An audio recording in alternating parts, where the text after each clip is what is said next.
bwanyuma y'abatora kutandika kwetombwitira kampani ya Nexus Green office y'umuhezi wa RDC ongo mu Wilberforce ahimbisubwe ebitahiremo kandi ubw'abantu bone batekateka mwitwa beyondeze nito tugize iki pipe se nito turokwanga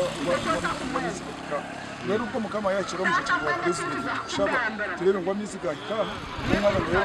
kuyakurana abantu babona mizi inyama ziri bazi babona ko kubasoze abantu babaje kilomita zina izibabiri bagize ngo bakore hato gukore sivili kwerera atecho ni cyakutiyambasha kandi hatezo za white zibatiremo hati zone za nizo gukora bata bakizo yo nawe imifureje yakagenda yahikayo konko kuba amaziri bajya ngo benda kuba bakomera aha rero bakamaraga kabona kwikayo si tukabwire tubwine bice basi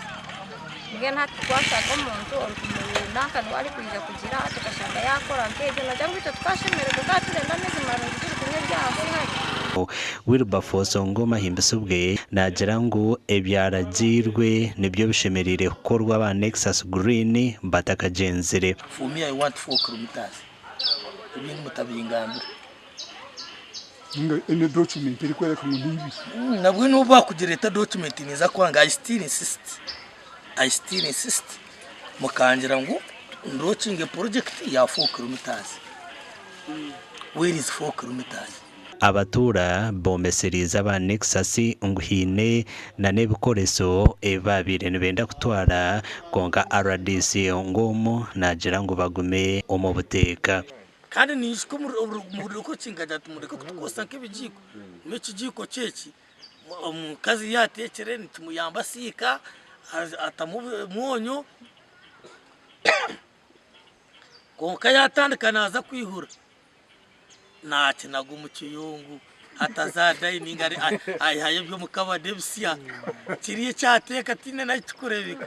tugambireho na Cleophas Charimpa okurgo mu Nexus Green ahabir kugambwaho. We tried to write the email to the ministry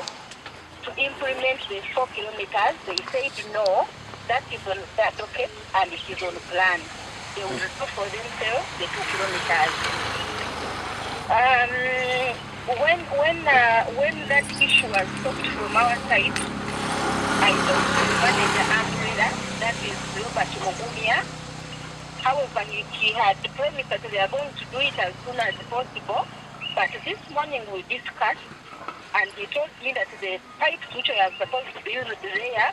we are taken in another site. Pipes zibabire nibenda kutwara zukumirwa police post ya Bugangari amakuru agagasha kwa Dan Basibye.